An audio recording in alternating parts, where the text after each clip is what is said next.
Hi children, it's Mrs. Bishop. Welcome back. I have another read aloud for you. It's called Miss Rumphius, however you want to pronounce it. I'm going to say Rumphius. It's Miss Rumphius, and she is going to take a challenge that her grandfather gives her, and she's going to do something amazing for the world. And so I wanted to read this book to you today, and I will have a challenge for you at the end, and I will also have a craft for you. I have pipe cleaner lupins that we're going to learn how to make because this book is about lupins. And so here's my pipe cleaner lupin. So I'm going to put these here for right now, right behind me, and we can learn how to make those at the end. All right, let's get started. If you have this book, you can go get it and read along with me. If you don't, I'm going to read it to you and show you the pictures. So let me get a little bit closer so you can see the pictures. The Lupin lady lives in a small house overlooking the sea. In between the rocks around her house grow blue and purple and rose-colored lupins. The Lupin lady is little and old, but she has not always been that way. I know. She is my great aunt, and she told me so. Once upon a time, she was a little girl named Alice, who lived in a city by the sea. From the front stoop, she could see the wharves and the bristling masts of the tall ships. Many years ago, her grandfather had come to America on a large sailing ship. So do you see how she can see everything? Now, he worked in the shop at the bottom of the house, making figureheads for the prows of ships and carving Indians out of wood to put in front of cigar stores. For Alice's grandfather was an artist. He painted pictures, too, of sailing ships and places around the sea. When he was very busy, Alice helped put in the skies. Do you see how Alice is drawing the skies into his art? That's a cool trick or skill to learn. In the evening, Alice sat on her grandfather's knee and listened to his stories of faraway places. When he had finished, Alice would say, "When I grow up, I too will go to faraway places, and when I grow old, I too will live beside the sea." "That is all very well, little Alice," said her grandfather, "but there is a third thing you must do." "What is that?" asked Alice. "You must do something to make the world more beautiful," said grandfather. "Well, all right," said Alice, but she did not know what that could be. Well, in the meantime, Alice got up, washed her face, and ate her porridge for breakfast. She went to school and came home and did her homework. And pretty soon, she was all grown up. Do you see the picture? Then my great aunt Alice set out to do the 3 things that she told her grandfather she was going to do. She left home and went to live in another city, far from the sea and the salt air. There she worked in a library, dusting books and keeping them from getting mixed up, and helping people find the ones that they wanted. Some of the books told her about faraway places. People called her Miss Rumphius now. Sometimes she went to the conservatory in the middle of the park. When she stepped inside on a wintry day, the warm, moist air wrapped itself around her, and the sweet smell of jasmine filled her nose. "This is almost like a tropical isle," said Miss Rumphius, "but not quite." So Miss Rumphius went to a real tropical island where people kept cockatoos and monkeys as pets. She walked on long beaches picking up beautiful shells. One day she met the Bapa Raja, king of the fishing village. "You must be tired," he said. "Come into my house and rest." So Miss Rumphius went in and met the Papa Raja's wife. The Papa Raja himself fetched a green coconut and cut a slice off the top so that Miss Rumphius could drink the coconut water inside. Before she left, the Bapa Raja gave her a beautiful mother-of-pearl shell on which he had painted a bird of paradise and the words, "You will always remain in my heart." "You will always remain in mine too," said Miss Rumphius. So there's the Bapa Raja and the island she went to. Well, my great Aunt Alice Rumphius climbed tall mountains where the snow never melted. She went through jungles and across deserts. She saw lions playing and kangaroos jumping, and everywhere she made friends she would never forget. Finally, she came to the land of the lotus eaters, and there, getting off a camel, she hurt her back.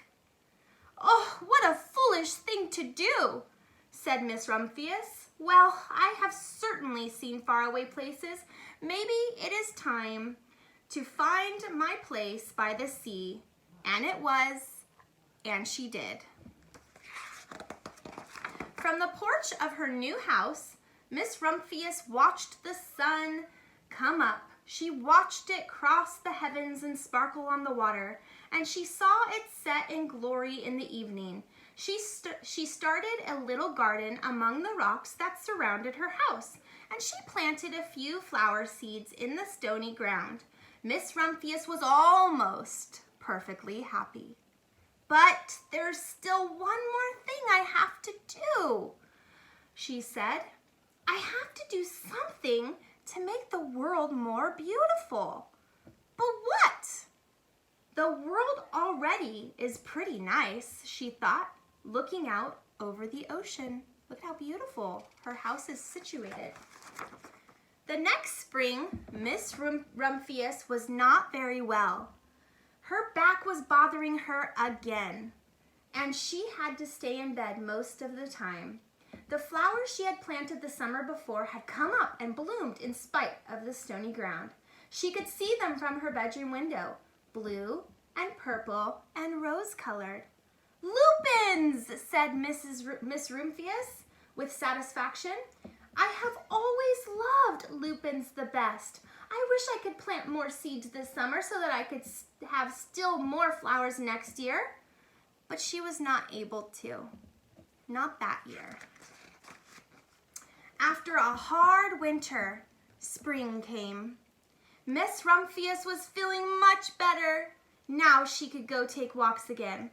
And one afternoon she started to go up and over the hill where she had not been in a long time. "I don't believe my eyes," she cried when she got to the top, for there on the other side of the hill was a much larger patch of blue and purple and rose-colored lupins. "It was the wind," she said as she knelt in delight. "It was the wind that brought the seeds from my garden here, and the birds must have helped." Then Miss Rumphius had a wonderful idea. She hurried home and got out her seed catalogs. She sent off to the very best seed house for bushels of lupin seeds. All that summer, Miss Rumphius, her pockets full of seeds, wandered over fields and headlands sowing lupins. She scattered seeds along the highways and down the country lanes. She flung handfuls of them around the schoolhouse and the back of the church. She tossed them into hollows and along stone walls. Her back didn't hurt her anymore at all. Now some people called her that crazy old lady. The next spring, there were lupins everywhere. Fields and hillsides were covered with blue and purple and rose-colored flowers. They bloomed along the highways and down the lanes. Bright patches lay around the schoolhouse and back of the church. Down in the hollows and along the stone walls grew the beautiful flowers. Miss Rumphius had done the third, the most difficult thing of all. My great Aunt Alice, Miss Rumphius, is very old now. Her hair is very white. Every year there are more and more lupins. Now they call her the Lupin Lady. Sometimes my friends stand with me outside her gate, curious to see the old lady who planted the fields of lupins. When she invites us in, they come slowly. They think she is the oldest woman in the world. Often she tells us stories of faraway places. "When I grow up," I tell her, "I too will go to faraway places and come home to live by the sea." "Well, that is all very well, little Alice," says my aunt, "but there is a third thing you must do." "What is that?" I ask. "You must do something to make the world more beautiful." "All right," I say. But I do not know yet what that can be. And that's the end of the book. It ends there.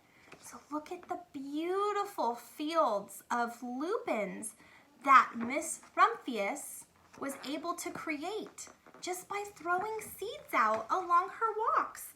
What I love about this book, you guys, is that it's challenging you to be a part of this world's beauty.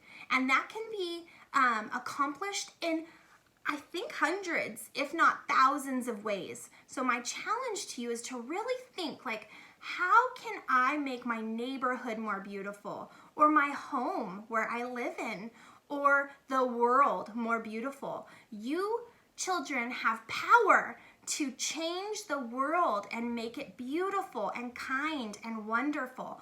But it's going to take you making effort and using those imaginations, your creativity, to sow into the world beauty, like she sowed into the rocky ground seeds of lupins. So that's my read aloud for you. And now I'm going to show you how to make a lupin pipe cleaner.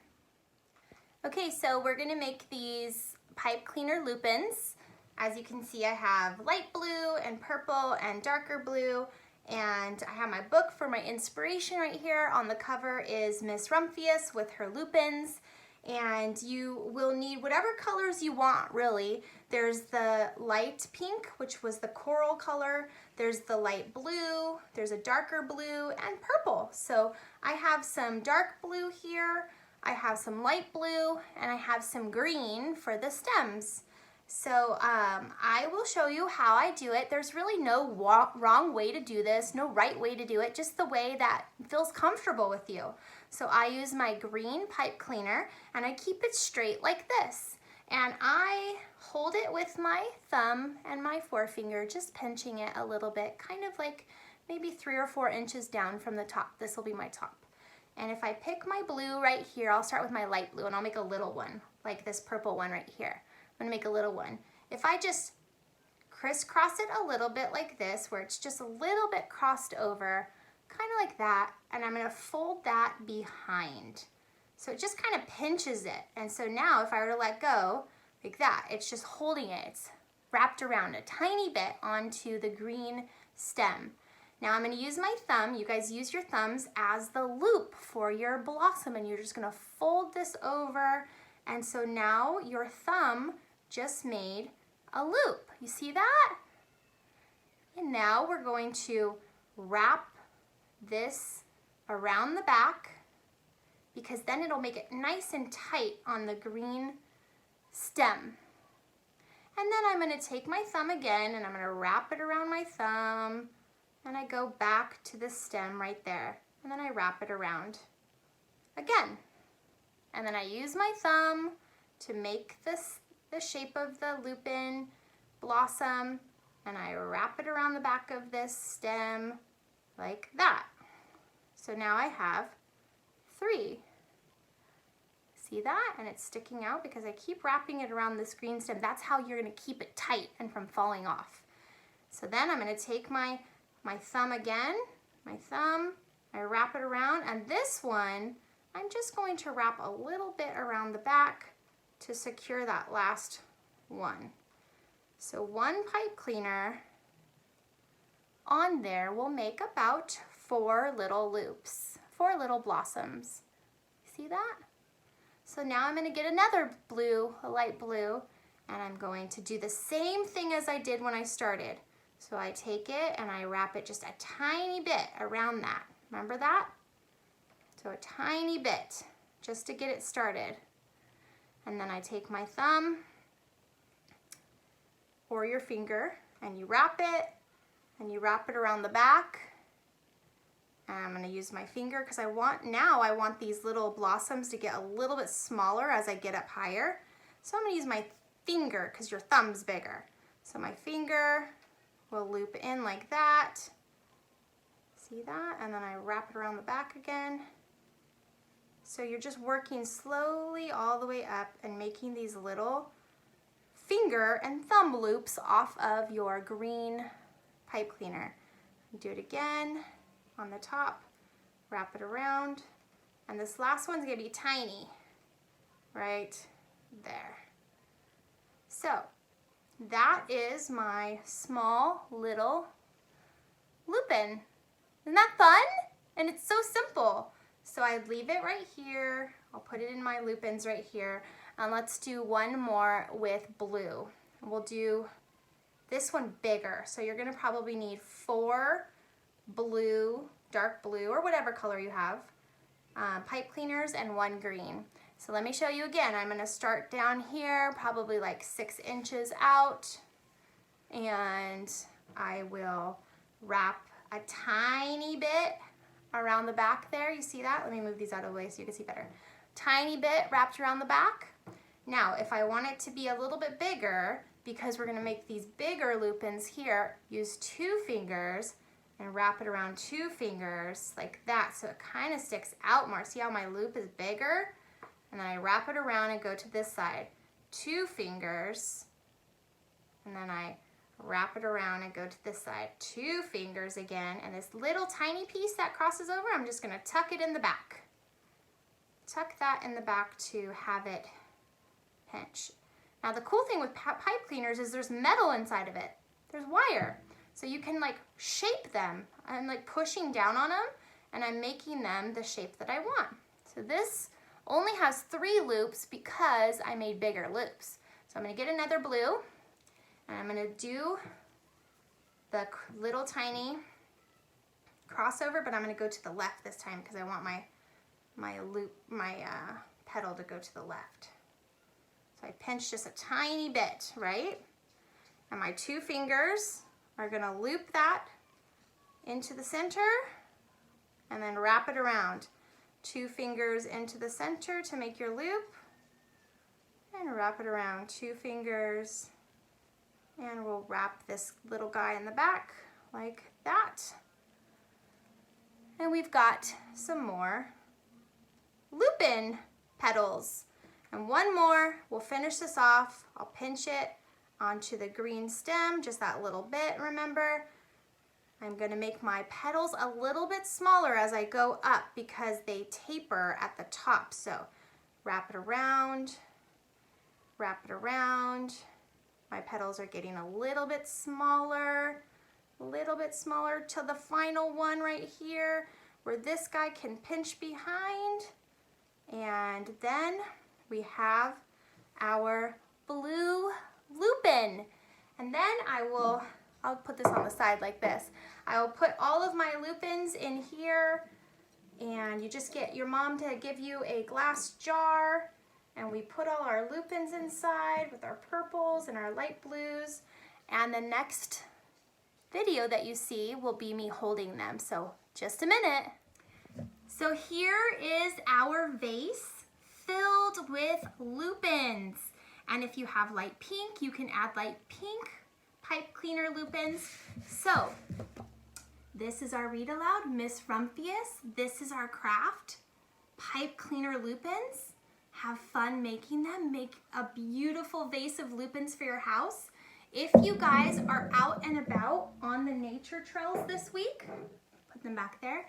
If you guys are out and about on the nature trails this week, look for loop-ins. They're starting to come up, and you might find them on your nature trails. My challenge to you is to make the world beautiful. Send me your ideas. How are you going to make your world beautiful? Miss Rumphius sure did a good job making her world beautiful. I hope you have a really blessed week, and I'll see you again next time. Bye.